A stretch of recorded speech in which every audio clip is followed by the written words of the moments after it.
Ambassador Ford, Diplomatic Mission to Kepler-1649c by Joseph N. Wdowski. Spring and Flower. Several days later, Ford was in his office still attempting to open the box that Lady Gwencora had given him. Frustrated, he called in Scott. "Something you need?" Scott asked as he entered. "Please take a seat."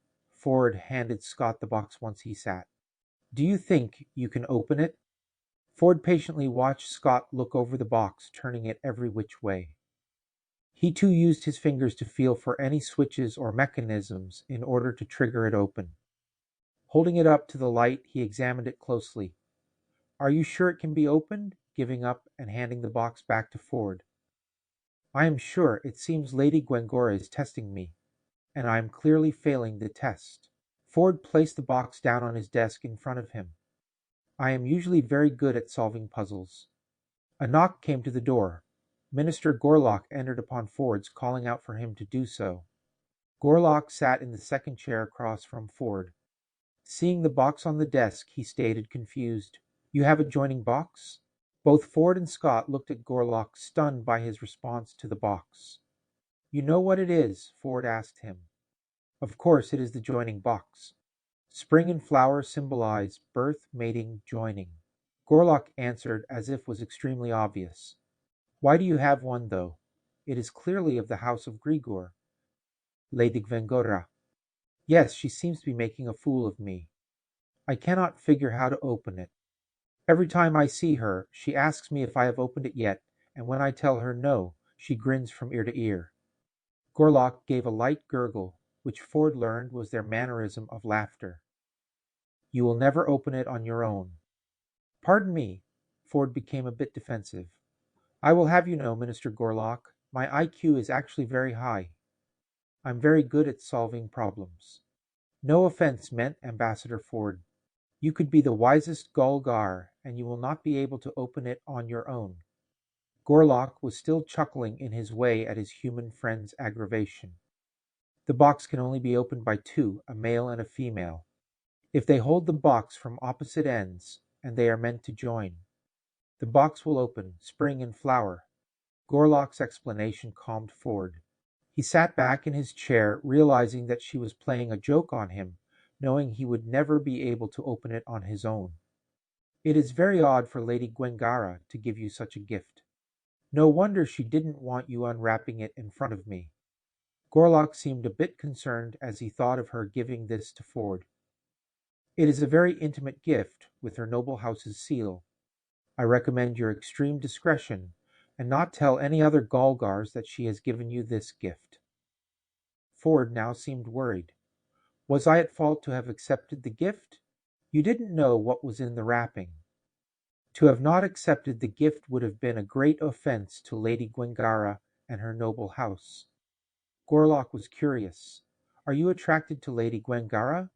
Ford thought before answering. "I am fond of her. I like her, and she is attractive in many ways. Yet we are two very different species. I have never considered anything romantic between us." "That is very true. It would be like trying to put a square peg into a round hole. Our DNA are very alien to each other." Gorlock pointed out the hard facts of biology. "You are both literally from different worlds, evolved from completely different gene pools." "I am sure Lady Gwencora is aware of this. She is highly intelligent," Ford responded. "She is," Gorlock had to agree. "Yet I'm not sure about human females, but Gulgar females very often allow their desires to overrule the facts. If she does desire you, Ambassador Ford, the fact that you cannot join most likely will not matter to her. The problem is, I do not think her house will accept you in any fashion beyond a mere friend. Besides your biological differences, there are also the cultural ones." Later that day, Ford was taking a walk in the palace gardens. The amount of fresh oxygen was apparent as he walked among the trees that had black leaves. At first, it looked as if the trees were dying, but remembering his elementary school physics, he realized that black is the color that absorbs all visual light waves. Most earth plant life's chlorophyll uses blue and red light waves for photosynthesis, therefore reflecting back the unused green light waves.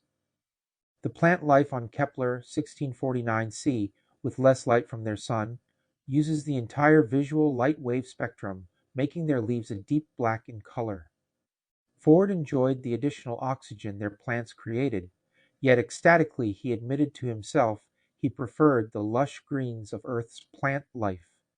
He picked one of the ink-black leaves and placed it in his palm. Looking at the leaf, he realized it had a similar almond shape of that of Bola Bellarmine's eyes. Ambassador Bellarmine's eyes, though, had much more life in them, he noticed, especially the times he was able to sincerely make her smile. The Kepler-1649c leaves were so dark, they seemed without life, in spite of them being much more effective in turning light into sugars than Earth vegetation. "It is what you have come here for, yes?" Once again Lady Gwengarra came up on him as his mind was elsewhere. He allowed the single black leaf to fall from his hand as he acknowledged and greeted her. "I am very pleased to have run into you, Lady Gwengarra." "As I am," she responded, looking over her fan. He looked at her two guards before speaking. Without looking at them, she uttered in Guelgarian to give them some privacy. The guards moved out of hearing range, but still close enough to observe from a distance. Not giving away that Gorlock had explained the joining box to him, he addressed her about the box. "I have to admit to you, Lady Gwengarra, I give up. I clearly lack the intelligence to open the box you gave me." She smiled. "Did you try to open it with another?" she asked. Truthfully, he had not tried, as Minister Gorlock had explained the only way it can be opened.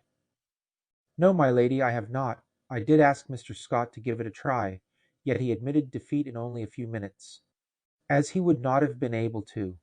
She pointed out, "The box is only meant for you and for the right one to open it with you. That, of course, would not be Mr. Scott, unless—" Understanding her meaning in "unless," he assured her that there was no unless. She seemed happy with that answer. "If you were, it would have been a great surprise to me. I would never have guessed you were that way." "Do humans?" "Yes, some are, most are not. I didn't know the Galgars were." He never noticed the subject being mentioned in any of their classics. "Some are, but it is very rare. A fact of nature, I guess, on both our worlds," she replied. "The joining box is not meant for them. They are unable to, let's simply say, spring and flower." "Spring and flower. I thought it might be your given name." "I knew fire represented your family name," he admitted to her. "No, it is not my given name, although my given name does have the flower character in it," she explained. "May I know your given name?" he asked. "My given name is only for my parents and the male I join with. As for my siblings, I am second sister, being that I am my father's second oldest daughter. All others address me as Lady Gwengarra." "What if you are with one of your sisters?" he asked. "I would then be addressed as Second Lady Gwengarra." Boldly she then asked him, "Do you, Ambassador Ford, wish to address me by my given name?" "I fear I could never be that close with you, Lady Gwengarra. Just as same sex cannot spring and flower our being from two different worlds, we two would not be able to truly join." "I know you are aware of that." He worried if he was being too forward, or worse, she may take his reply as a rejection of her on a personal level. He was gambling on her intelligence. She would understand his meaning and not take offense in either case. She lowered her fan slightly. Her eyes closed for a moment and opened. "I do like your romantic ideals, Ambassador Ford. I love your world's idea of choosing one's own mate and coupling exclusively for life as one. Two different halves finding each other, truly joining, locking together, and becoming one." For the first time with him, the light in her eyes seemed to dim in sadness. "I am very fond of you, Lady Gwengarra. I cherish our talks greatly. Please do not misunderstand me." He worried he might have hurt and offended her. Turning inward, she closed her eyes again, holding her breath for a moment. She reopened her eyes and smiled. "I do understand, Ambassador Ford. If only you were Galgar or I human. We may not be able to join like two halves becoming one. I feel we do have a connection. A deep friendship, we call it platonic love. It is not the same as romantic love, but it is still a very strong bond. He hoped his words consoled her. Plutonic love, she repeated it. Yes, Ambassador Ford, we do have, as you say, a plutonic love that does bond us together. The light in her eyes began to return.